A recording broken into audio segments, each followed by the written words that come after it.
All right, everyone.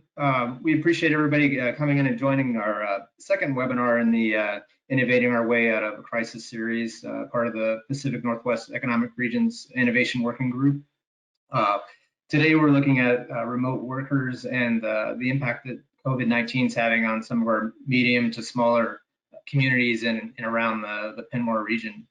So for some of the folks that aren't familiar with Penmore and the Pacific Northwest Economic Region, our geographic footprint is the 5 Northwest U.S. states, and then all of Western Canada from Saskatchewan north to Northwest Territories and west. So it's a very diverse, large area, and we're lucky today to have representatives from 3 areas around our region that represent a diverse geography and community perspective when it comes to economic development and other issues around our region. I'd also like to introduce our moderator and private sector co-chair of our innovation working group, Narev Desai. He, with Senator Mia Costello from Alaska, who represents our public sector, are our co-chairs for the working group and have been instrumental in putting together this event and this webinar series. So we appreciate their help.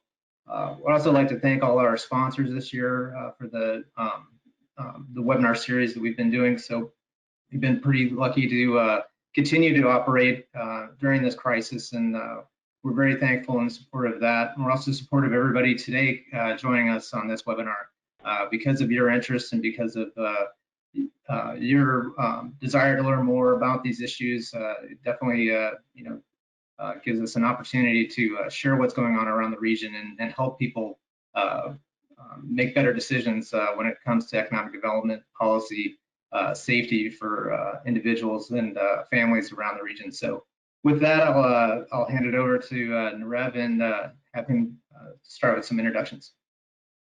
Thank you, Steve. I'm really looking forward to this topic. We have a great panel here of, I would say, some great lifestyle cities, some great locations where are not just fun to vacation in, but are great towns. Senator Arnie Rotland represents Coos Bay in coastal Oregon, and is also the Joint Special Committee on Coronavirus Response. So always great to hear from you, Senator. Looking forward to the conversation. Krista Mallory is the manager at Central Okanagan Economic Development Council. And Kelowna, which is within the Central Okanagan area, is one of the fastest growing municipalities in BC. And what's interesting, there also it's been a large growth sector for younger workers. So I'm looking forward to hearing from you, Krista. And Britt Fontenot, his Director of Economic Development, is another great city, right outside of Yellowstone National Park, and one of the most charming cities I've been in. So looking forward to hear from you, Britt. Just to get started on the topic here, this really, the topic kind of evolved out of some conversations we had within the working group, the Innovation Working Group, noticing a trend towards tech workers that were remote, with the rise of remote work. Many people have been looking at whether they can work out of these lifestyle cities, out of these smaller towns where you get more value for your money, but also are places where people might want to live. There's also been a trend of people from these locations wanting to move back, particularly now that they can work remotely for a longer period of time. Microsoft has extended, Microsoft, Amazon, and Google have all enabled remote work at least till the end of the year. Larger other companies like Siemens have gone to fully remote work. So this could be a major shift in the economic development. So with that, let me just hand it over to Arnie for some opening comments, a little bit more on background on the issues you see in Coos Bay, and we'll go down the line and then I have some questions, and we'll open up the questions from the audience as well.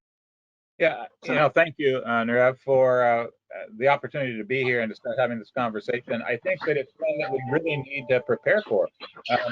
Coronavirus is changing everything in the world, and we all understand that, but we don't know what that looks like coming out the other side. And I believe there is an opportunity for remote places like the Oregon coast.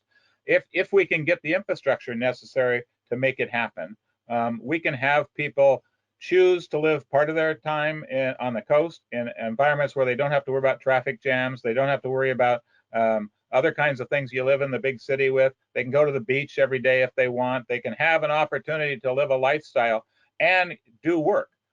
Interestingly enough, as I was telling people in an earlier conversation, my daughter is a playwright in New York and also works for a law firm and as a paralegal.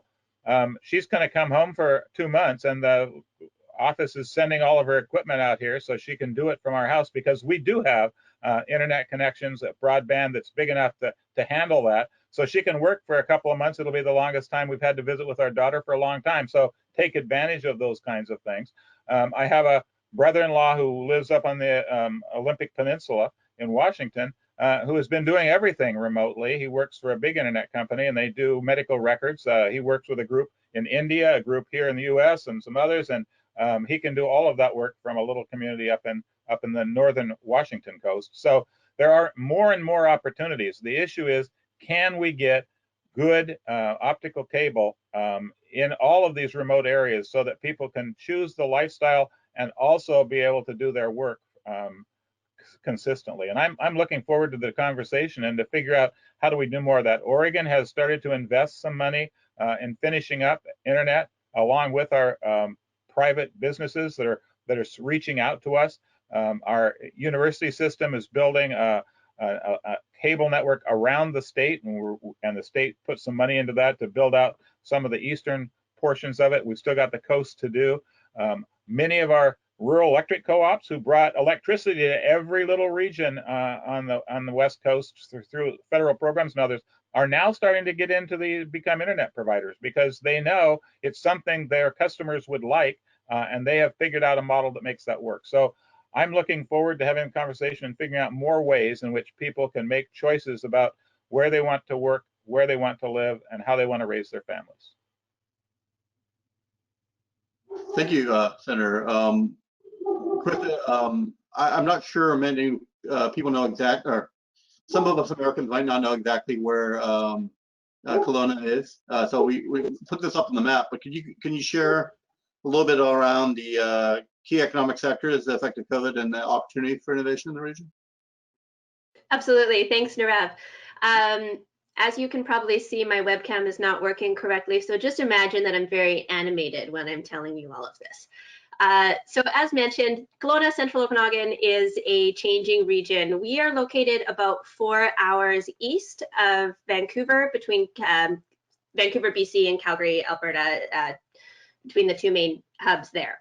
We are home to just over 200,000 residents, and the region includes the communities of Lake Country, Kelowna, West Bank First Nation, Peachland, and 2 rural areas. And so the Central Okanagan has historically been known for its agriculture sector, mainly tree fruits and viticulture, and as a destination for tourists and retirees. So I wanted to give you a little bit of context before we go through the conversation about what's been happening in the region over the past decade or so. So, as I mentioned, historically known for agriculture, tourism, retirement community. Over the past decade or so, we have turned into BC's fastest growing tech hub, with a tech workforce that's grown 90% since 2013. And that didn't happen by accident. There have been a lot of groups in government, nonprofit, academia, but really most importantly, industry leaders working together towards a vision to be a future-focused, innovative region. So going back to 2006 census, Kelowna, Central Okanagan was the oldest population in Canada and had the lowest birth rate, so not a great combination. Bright young people were leaving our community, even though we had mountains, we had a beautiful lake, we had great commutes and a great quality of life. But what we found was that it takes a lot more than a great quality of life to attract and retain young professionals. And we're hoping that our experience in this will correlate strongly with remote workers and serve us well as a community and can serve other communities as well as companies adopt remote work long-term. So some things that we did over the past 10 years, COEDC created the Okanagan Young Professionals Collective that helps foster a culture that attracts and retains young people through building community capacity and connection. At the same time, we completely overhauled our marketing message away from the story of peaches and beaches, wine and golf towards career opportunities, entrepreneurial spirit, and the opportunity to make an impact that really exists in our community, but in small communities all over. We worked with our local tech accelerator, Accelerate Okanagan, our tourism organizations like Tourism Kelowna, and the UBC campus here in the region to ensure that we were all telling the same story. Really quickly, a couple other things that happened over the past decade include grassroots working groups made up of industry and government nonprofit coming together to build the region's tech capacity. One direct result is the Okanagan Center for Innovation, which is a 100,000 square foot building in the heart of Kelowna's downtown. That's a partnership of private industry, government, nonprofit, and academia. The region was also one of 5 communities chosen for the Techstars Community Pilot Program in 2017, where we had a team from Techstars led by Chris Hively spend several weeks throughout the course of a year meeting with locals and produced for us an assessment as well as a roadmap that the entire community could use to move forward.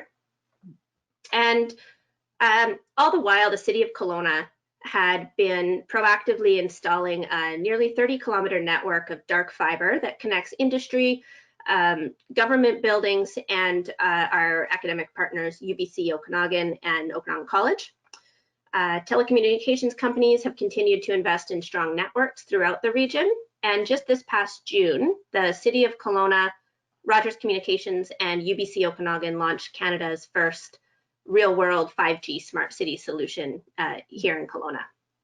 So 10 years later, past that 2016 census that I mentioned, we are now the 4th oldest community in Canada. So change takes time, and we will always remain a retirement destination because we are a great place to live. But of the 7 centers with a high proportion of seniors, only Kelowna and Victoria, BC were also experiencing strong economic growth and growth in other demographics. So Narev alluded to it earlier, but the number of 30 to 34-year-olds in the region increased by 21.8% from 2011 to 2016, compared to just 13.7% in BC and 8% across Canada.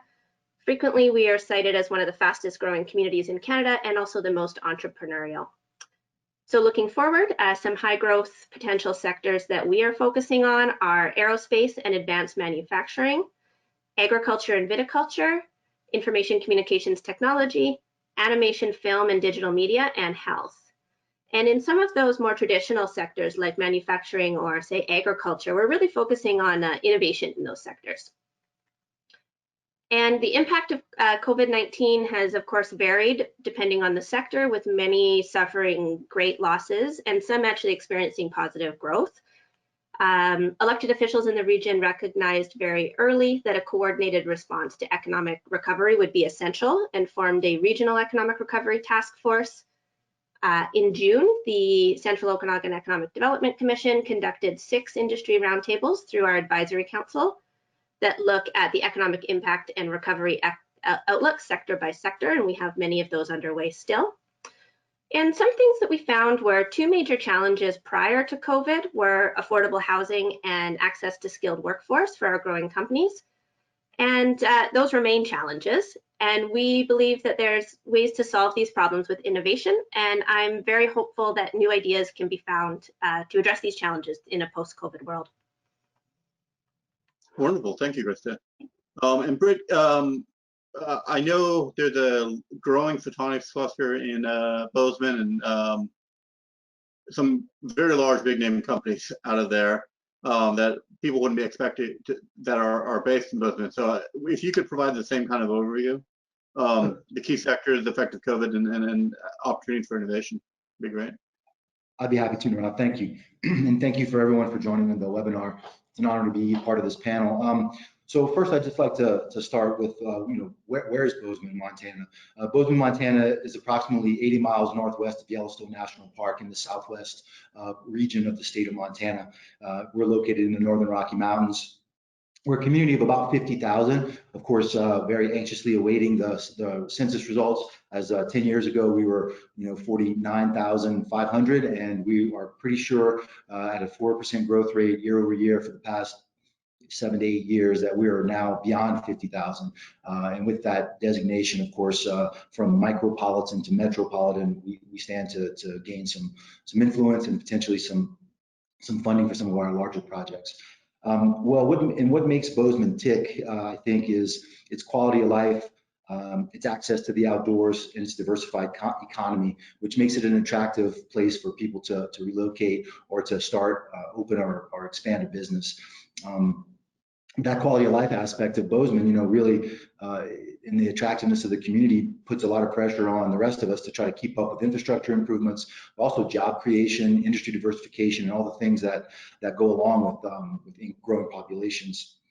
And so, in terms of our local economy, what we really focus on in my department at the city are, as you mentioned, photonics and optics, things that use lasers to measure distances or cut materials in the manufacturing, or other types, sense gases and off gases, things of that nature.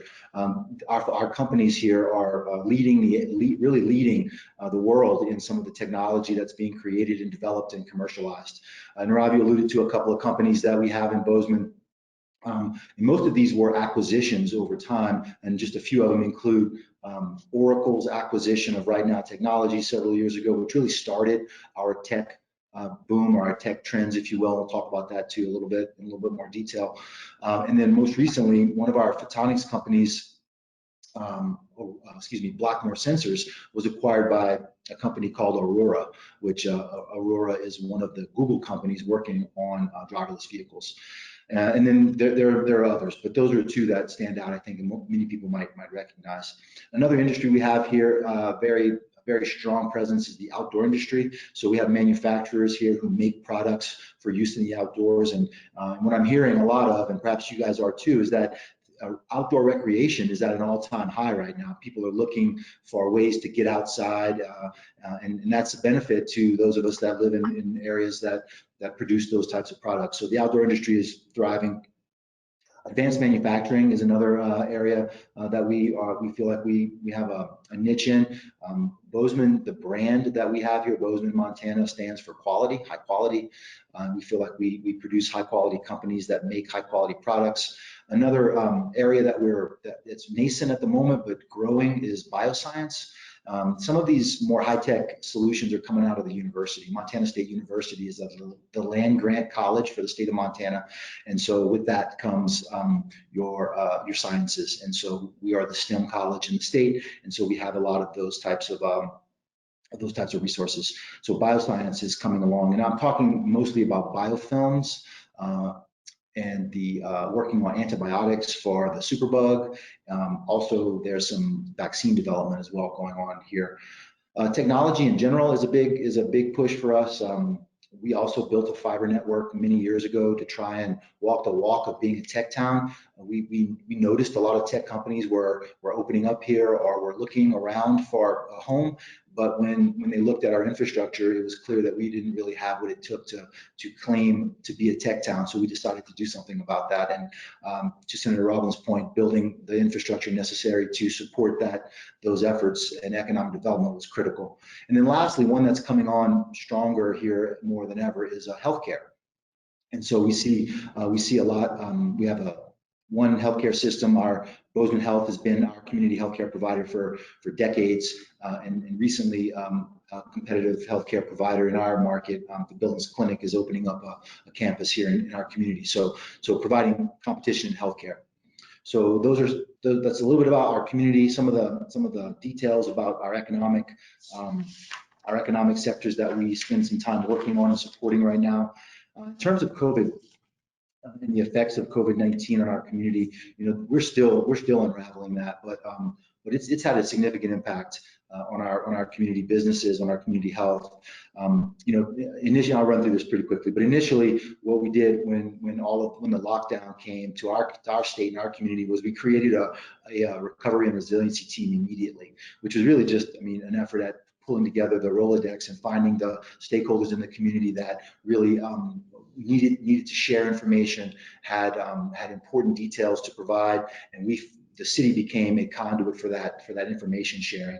And additionally, we distributed, I should say, some reopening kits to our businesses so that when reopening was available, they could do it safely and have the knowledge and tools to do that. And then finally, we created a dashboard of recovery that is meant to communicate to our community in the region what's happening. What is our unemployment rate today versus what it was 3 months ago? And we have just a ton of information, different statistics, airport data, room night data for hotels and occupancy, which is important to our travel industry, things like that. So we work, and we continue to work on that. In fact, every 2 weeks we have a call with that team, and we had one this morning. Issues that are important to that group include are childcare and the lack of childcare. That's a big crack. Access to the PPP and EIDL loan dollars from the federal government, and then business pivots. Like, what are our businesses? How can they pivot to continue to support the families that they employ? And that's everything from turning our distillers into hand sanitizer producers, and then finding better and more efficient and more robust ways of doing e-commerce for some of our companies that weren't really leveraging e-commerce very effectively. And so just finally, Nirav, as you asked about opportunities that need some innovation, could use additional innovation, that comes in the private sector. What other business pivots can we support and can we encourage? I'm sure there are more areas than just hand sanitizer and e-commerce. So looking for more ways that private businesses can continue to gain revenue by pivoting. MSU, Montana State University, and Gallaudet College continue to be strong innovators in our community. We will continue to work with them. Like, for example, Blackstone Launchpad is an in-house organization at the university that helps faculty and students and alumni launch their small businesses. Krista mentioned Techstars. There's also a Techstars relationship there for entrepreneurs.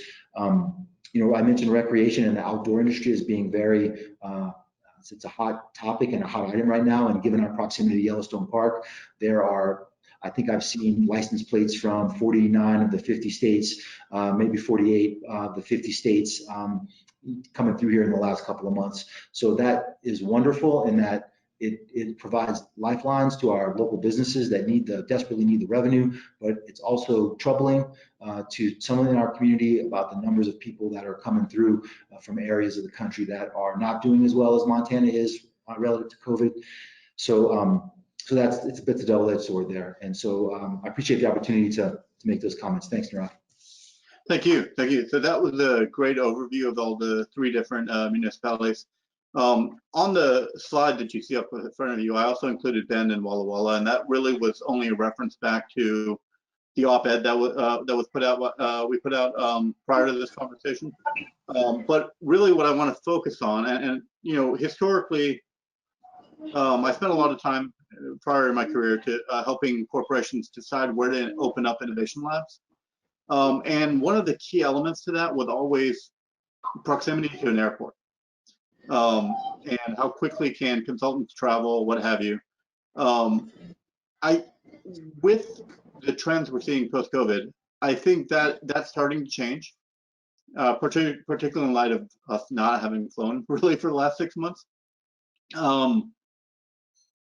Senator, you brought up broadband and availability of internet, high-speed internet.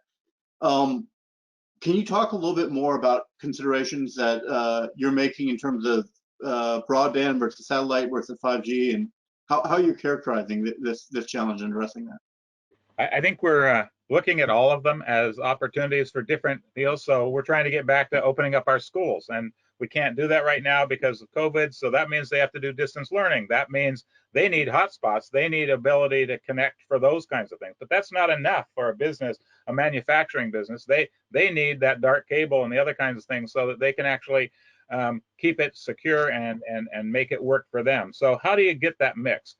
Interestingly enough, Oregon is one of the places where many of the trans-Pacific cables connect. Our fishermen put up a group called the Fishing Cable Committee, and they help companies decide where they can come on shore that doesn't affect the fishing industry. And that relationship has developed into many, many landings on the Oregon coast in very small communities. And then that connection is then zipped over to I-5 up to the Beaverton area. But Bandon was one of the very first places that they brought in a cable, and the Bandon city decided, hey, you guys want to come here? Maybe we can ask something of you. And they said, what do you want? And they said, well, we would like every one of our houses, this is 20 years ago, to have optical cable to every house. And we want to run our own company here at the city to put out internet and all that kind of stuff.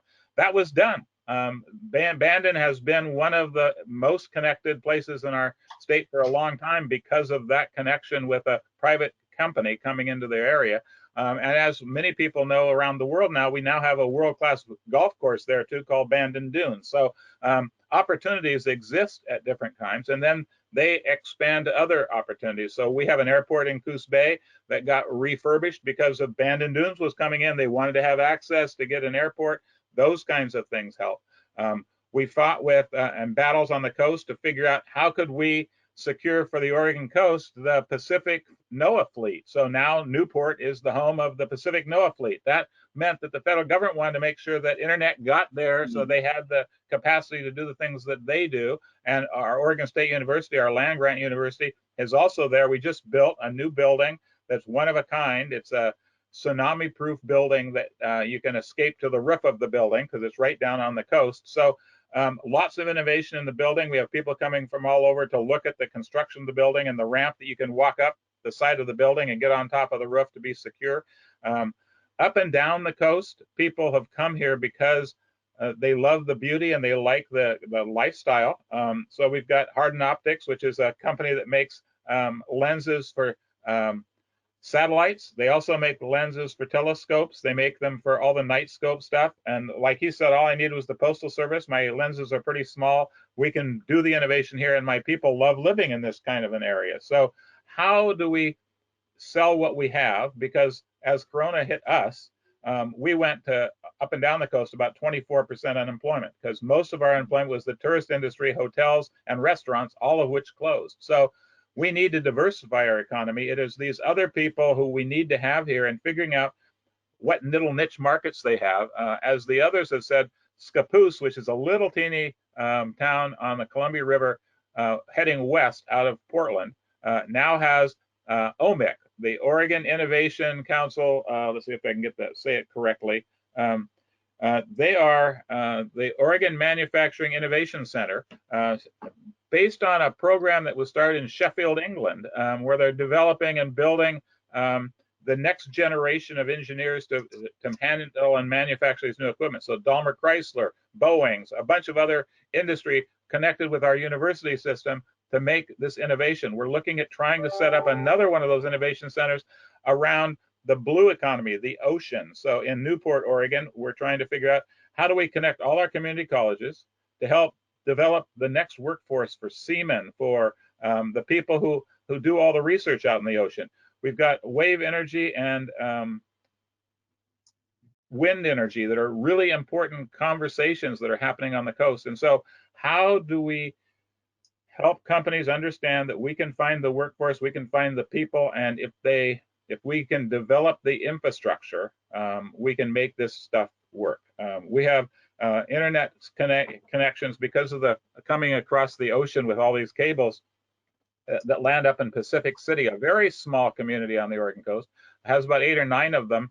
The University of Washington has their cables coming through there. So there are a lot of opportunities in these remote places to get niche companies to come in, build themselves out, and make a market for innovation.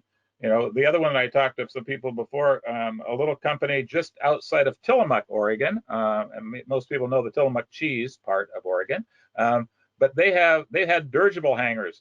In the old days, when Second World War, we had dirigibles there to protect our coast. They would, that became the site of a Near Space Research. So it's one of the premier space research organizations that really makes platforms to get materials up into space by using balloons. And so if you watched a couple of years ago when the guy parachuted from space, he parachuted off a platform built in Tillamook, Oregon. So and they have a connection with Hawaii and Alaska, because those three things, they've been working on drone technology. There are opportunities. We just need to make sure that those companies see these opportunities and recognize that they can come here, and we will together build the infrastructure they need to make it work. So thanks. That's fascinating. I didn't realize that. So interesting. Now, let me just take that and repurpose that a little bit for the rest of the panelists. I'd love to hear a little bit more about how you guys are thinking about broadband, but also, are there particular capabilities that are resident in your area, untapped capabilities, and is that influencing the way you're courting other businesses to open up shop in your towns? Britt, would you like to take that one? Yeah, sure. Thank you. So about 5 or 6 years ago, 7 years ago, maybe now, when I mentioned earlier in my opening remarks about how Bozeman was becoming, at least in word, a tech town, a center for tech entrepreneurs and things of that nature. But we were, woefully underserved when it came to fiber optic connectivity. Their incumbents still providing service, delivering service over copper, but for the bandwidth needs of the tech industry, that just wasn't going to cut it, and doesn't cut it.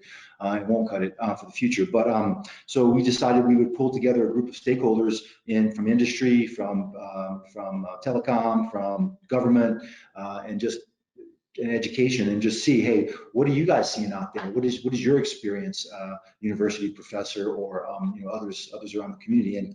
And clearly at the time, the demand was not being met.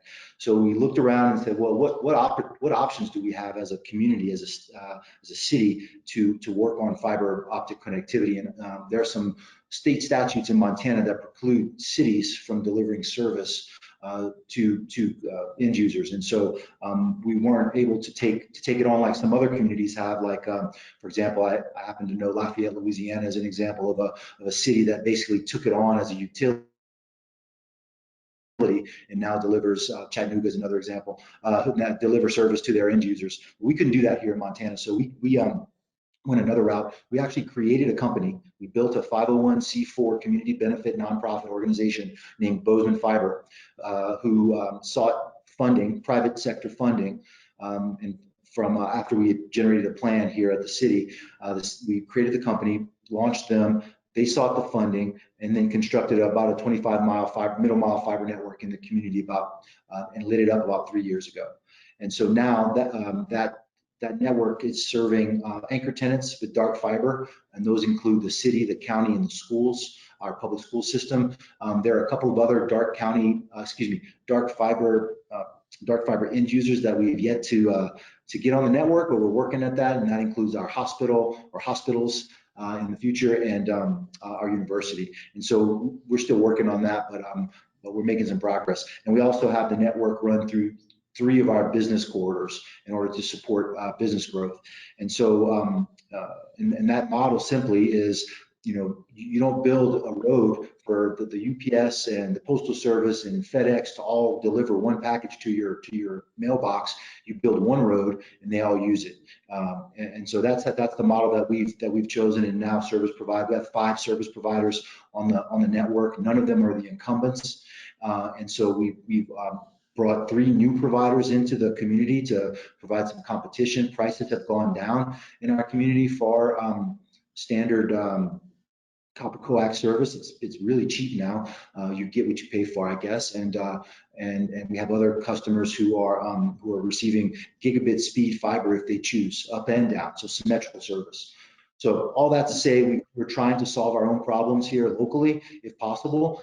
Our state does not have a robust fiber optic or broadband plan, although every state around us does, which I see as a competitive disadvantage. And we're trying to work on that with our legislature right now. So I can't overstate the importance of broadband. It is a utility just like our water, our sewer, and our roads. We should treat it that way. We should fund it that way, and we should be trying to get it to every person in our communities. Thank you. I love how when you said that, we all got a little bit fuzzy. So one quick question we got on the chat is from Jerry Wilkins. Does Bozeman Fiber own their fiber? That fiber, or is it, what's the structure of that?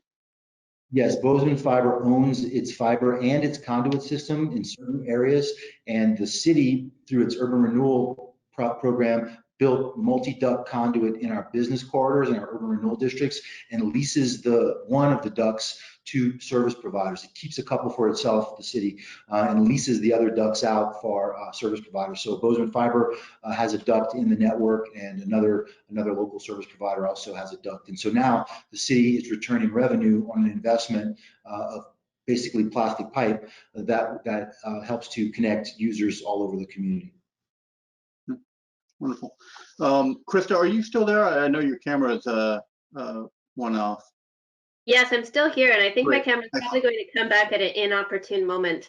So I have to make sure I'm on. I would echo everything that Brett and Senator Roblin have pointed out. And I swear that my webcam issues aren't due to our broadband capabilities. It's a hardware problem. But absolutely, having high-speed internet is non-negotiable if you want to build a future-focused economy. It's absolutely essential. BC government here in British Columbia has a fairly robust program to get high-speed internet out to rural communities. 93% of BC households have access to high-speed internet, but that number changes once you look at rural communities and Indigenous communities. So that's where the focus is now. And then just a comment on end users. Again, I mentioned earlier, the city of Kelowna does have a dark fiber network that has been implemented over the past several years. And that has led to opportunities like our growing animation sector. So one of our fastest growing sectors is animation, which, as you can imagine, requires the transfer of a lot of data. And we have several animation companies who are on the network. And another opportunity that has come from that network is through our university. So University of British Columbia has a campus here in the Okanagan in Kelowna, but it's a little bit out of the way. So it's up by the airport, not close to downtown. But the university is connected to that dark fiber network. And as a result, has just recently announced a new campus downtown, which will be a game changer when bringing many, many students into downtown Kelowna. And that wouldn't necessarily have been a choice that they made if there wasn't the ability to transfer large amounts of data from point to point. Now, what's interesting also on the data side is most broadband networks are optimized for download speed, not necessarily upload speed. And I know you have the challenge with the animation industry of they're sending massive data packets back and forth between each other. Does that change the way you interact with the broadband providers? I can't speak too intelligently to that question. Most of that's run by the city of Kelowna, and the city of Kelowna does own the network, and it owns the fiber. Okay. One thing, and I'd love for folks to start putting questions in the chat. I'm going to ask one more round of questions, and I'd love to open it up to the audience. When we're talking about attracting with the rise of remote work being possible, and all three of these are very desirable places to live and work. what are you doing to attract remote workers, and is there some thoughts around how you integrate that workforce, those new workforces into the culture of the city? How you think about diversity, and whether that weighs into preserving the culture of the area as it is, but also integrating new workers into the economy. Senator, I think you're on mute, Senator. I think we have tried and looked at that over the last number of years. And when I was a high school principal here, before I was part of an economic group that was trying to figure out how do we bring in and make a much more diverse economy. And so one of the things we made an attempt, and we went out and built a building and brought in a call center. It brought in a lot of employees that didn't pay all that well, but it was an attempt at getting stuff. We made an incubator out by our airport so that people could develop new industry, develop it in a kind of cloistered environment, and then move out to take those businesses. Because for us, it was kind of one business at a time. We aren't going to get a whole sector coming in here, but if we can encourage one group, like Harden Optics that came into Band and brought in 30 employees or so, or Cardic Connectors that makes connection cables for high-end stereo and other kinds of equipment, also in Bandon. Find those places, find that innovator. One of the things that we noticed when we were looking at that is that, interestingly, it is encouraging people to come back home after they've come up with an idea or whatever. If you look at Seattle and you look at some of the other stuff, it is homegrown people that came back and really made that place grow. So we've been looking at that in a smaller sense. Are those people that are out there doing special things? Can we stay connected to some of our high school graduates and others that go off and invent something, do something, and come back? And we've had some success, as you mentioned earlier.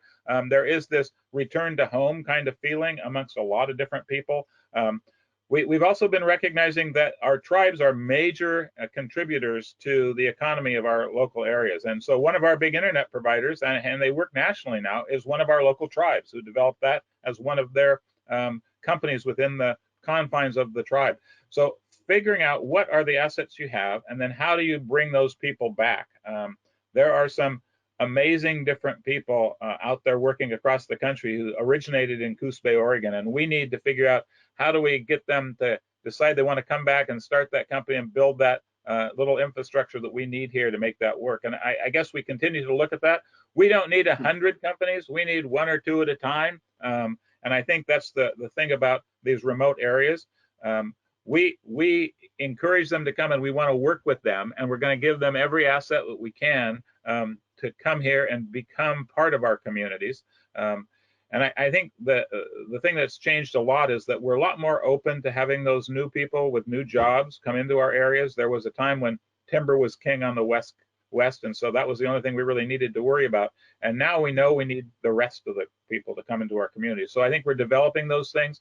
Having 2 of our universities on the coast, here one in Coos Bay, which has a research for oceans, and another one up in Newport, has been helpful because they bring in their professors and the other people and all that influx of students who come in here to look at things. So how do we take the knowledge that they're gaining by coming here and the companies that spin off from that to grow our economies from that? And that's one of the things we look at and we encourage. I know our chambers are doing surveys all the time to try to figure out what's that new business, what's that new thing that we want to do, and what can we build here in these communities. So we'll continue to do it. I think the big one right now is working on, when we started doing the investigation as to the blue economy out there in the ocean, how big a workforce is it? It was enormous. I mean, once the state of Oregon started to decide that we're going to look at that workforce, a lot of them have home addresses here and they work all over the world. How can we develop that workforce and keep it connected to their home base in Oregon is another thing that we're looking at right now to grow our economies and grow our sense that we can be contributing to this new economy.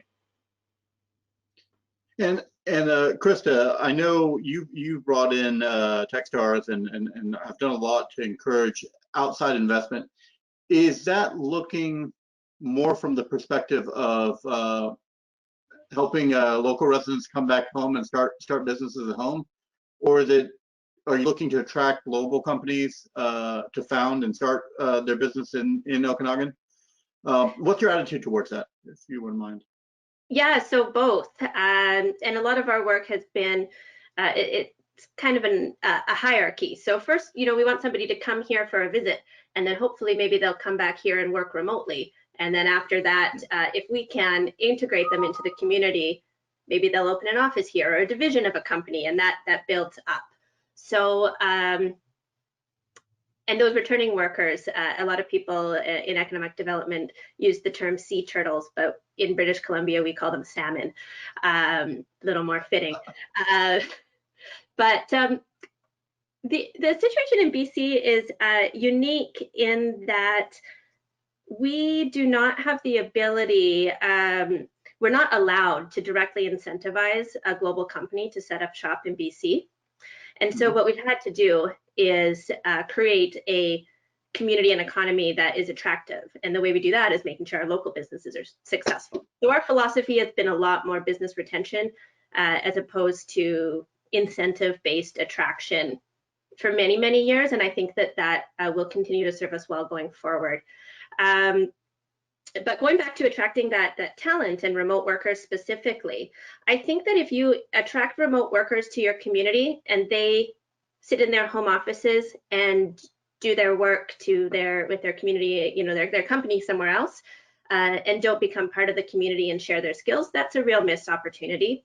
And that's something that we've found as a retirement community, is that we've had a lot of people who have retired here who've been really successful in other industries and have a lot of both capital, knowledge, mentorship to share. And so that's been a challenge that we've worked with our tech accelerator on, in how do we access those people? How do we bring them out and so that they can be a valuable asset to our community beyond just buying homes and real estate and supporting our local economy through their money. So one program has been through Accelerate Okanagan, the Okanagan Angel Summit, which is based on the Seattle Angel Summit, where we train investors, or Accelerate Okanagan is the lead on that, trains investors to invest in local companies and ideally continues to invest after the summit is over.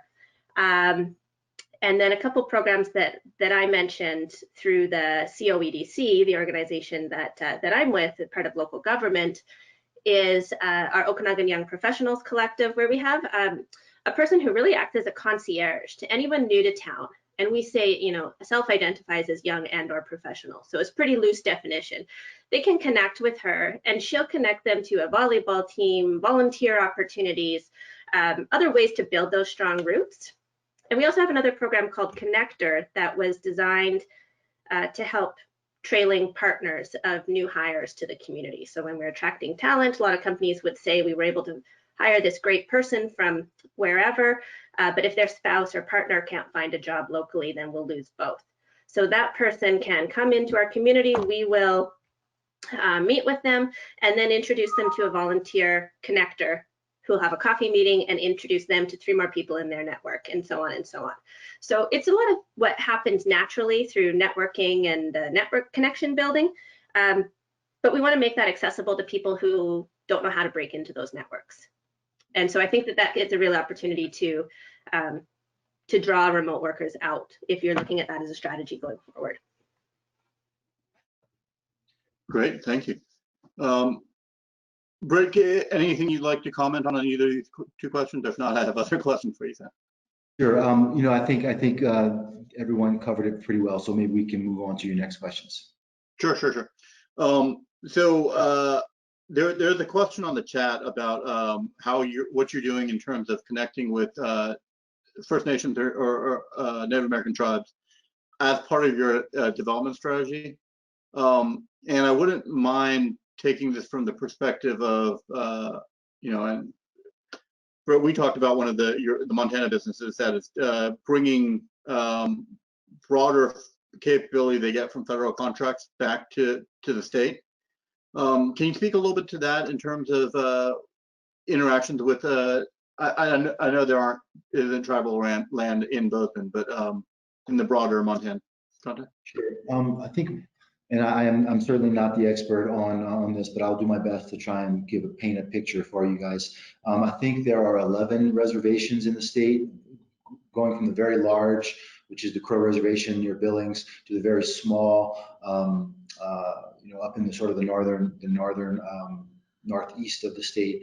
But Bozeman and the Bozeman area is not a reservation area. Generally, it was a valley and an area shared by many of the tribes, and so there's not a lot here. Now, the university does have a Native American Studies program, and there's an American Indian Center here, and so there are some resources. And it's not to say that there's not activity. It's just not the heart of the activity.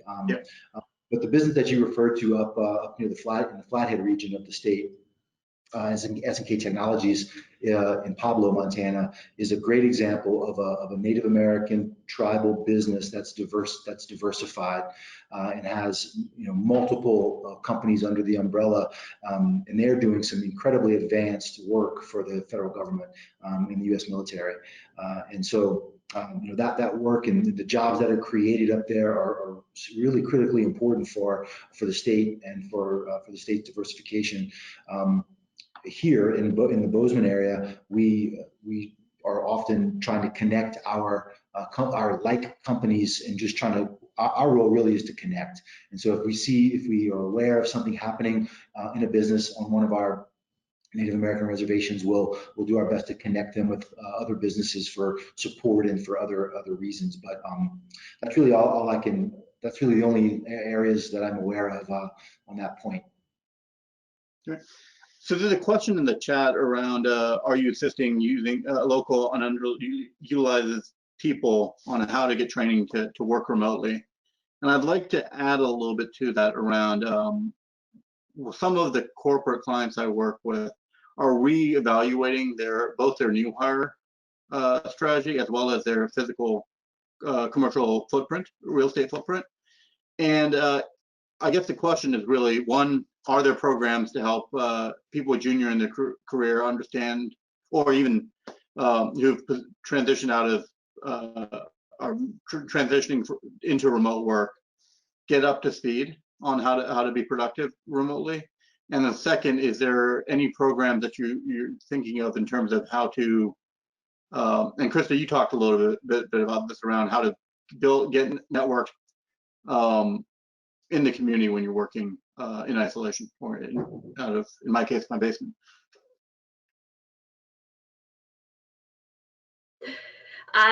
If I could chime in, I would say that is definitely something that we are looking at going forward.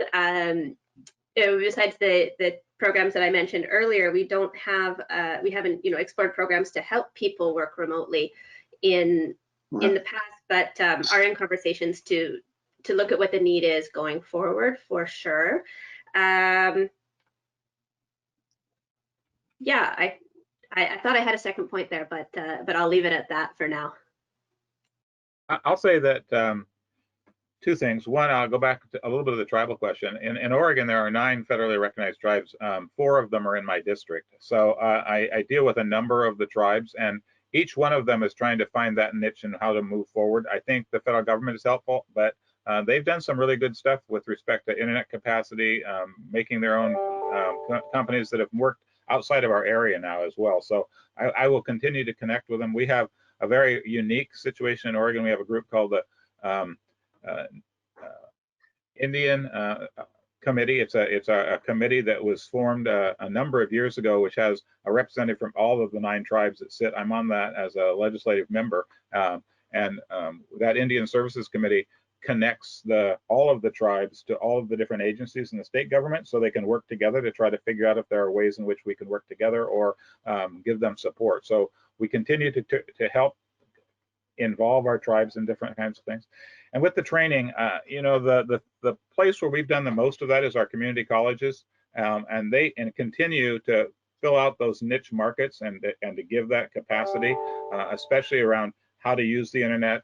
When companies come in, for example, when our call center came in, they set up a whole system to help them train the workers for that. They continue to do those things. We have some unique programs up and down the coast. So we have a fairly large aquarium in Newport, And so they have a diving program and an aquarium science program at the community college to help those people take care of that facility. And they go all around the world after they get trained here. So I think that using the infrastructure of community colleges and the businesses themselves that contract with those community colleges when they come in, give us an opportunity to develop a network that brings those skills to people if they're here. And so it's chicken and the egg sometimes. Is the company wants to come in, they need some training, they'll work with the community college.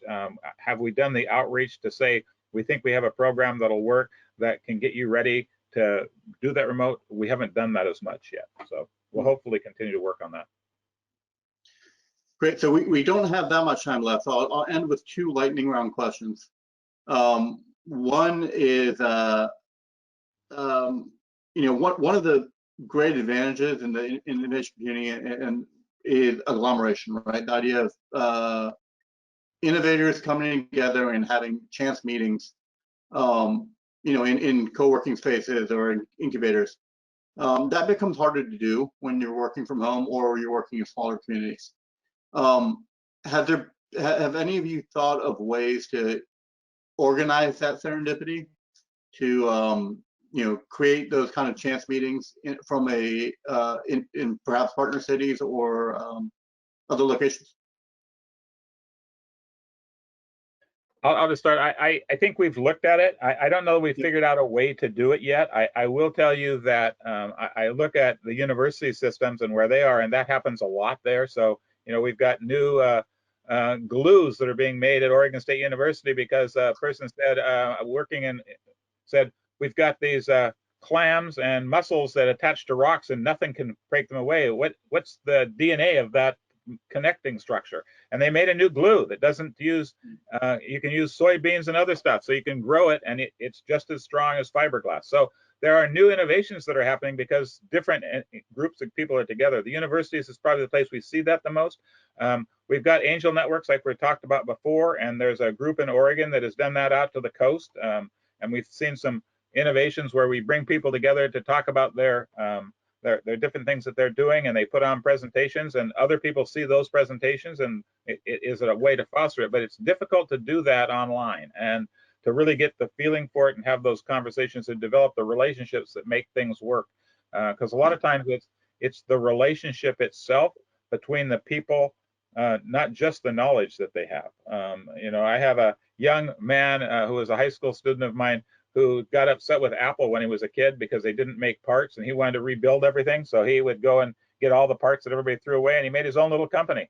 And he started selling parts so people could fix Apple equipment. And then he went off to Caltech or one of those places when he left us, got his roommate, and they formed this whole bigger company, and eventually Apple came and bought them. So, and they're doing very well now, thank you. But, it was a combination of where he was, where he went to next, another person that got together, and all of a sudden they were able to expose things. So it is clearly the way innovation happens. Figuring out how to do it in this COVID world, I think, is much more difficult. We have not had a lot of success with that I know of. I can chime in there quickly if we have time. Yeah, please. So two ways that we've seen that happen in our region. One, I can take no credit for it, and that is just a grassroots Okanagan Tech Slack channel that anybody can join. It's very active, it's free, and it's completely inclusive, and you see some amazing conversations and innovations come out of that. Entirely grassroots. I don't think government can force that to happen, or else it just wouldn't. And then another example is at the COEDC, we have a 45-person advisory council, which is probably enough to give heart palpitations to anyone who's ever reported to a board. But they're strictly advisory, and they're a mix of government, post-secondary, nonprofit, and industry leaders from a cross-section of industries that meet monthly to discuss challenges. And we see a lot of cross-pollination through that council because they represent totally different industries. And that's been very successful, and I think can continue in a post-COVID world remotely. All right. And the last question, just if I can just have one sentence from each of you. This is coming from Matt Morrison of Penwar. What can an organization like Penwar do to encourage greater cooperation and better help these initiatives that you're working on? I'll just take a stab and I'll be quick. I appreciate Penware's convening authority, convening power. So please continue to convene these types of webinars and in-person gatherings when possible with relevant topics that are on everyone's minds and where we can learn and share. For me, that's really valuable, and for my community as well. Yeah, and I think that keeping a robust group of innovation like this committee, but there's a lot of others. We have a number of those, making sure that those people who are involved in the innovation work group, all of the different work groups, continue to have conversations and cross-pollinate, do the kinds of things that Krista just talked about a little bit before. Getting in those meetings, whether it's here online or others, lots of ideas come to mind, and we need to keep those going, keep adding new people to them. We need to encourage our local people who were involved in Penware to bring in that next generation of people so that the conversations will continue, because I think these are really important. And I agree, the convening power is really important. Last sentence for me, ditto. Well, thank you very much for your participation here. It has been a great conversation, and I certainly have learned a lot. Steve, I'll hand it back over to you. Yeah, thanks, Narev, and thanks everybody for participating today in this webinar. We just wanted to, again, thank our sponsors, and also wanted to direct everybody to our website. So if you visit www.penware.org, you'll be able to access this and other webinars that talk a lot about what we're trying to do with economic recovery here. And then lastly, I just want to know that we want to keep this conversation going, and we are going to keep it going. So we do have a few more webinars planned for our series, and please be on the lookout for those. If anybody has any additional questions, you're always welcome to reach out to me. You can reach out to me by email and also through our website as well. So with that, I'd like to thank everybody and have everybody have a great day. Thank you. Thank you. Thank you. Bye. Bye now. Bye-bye.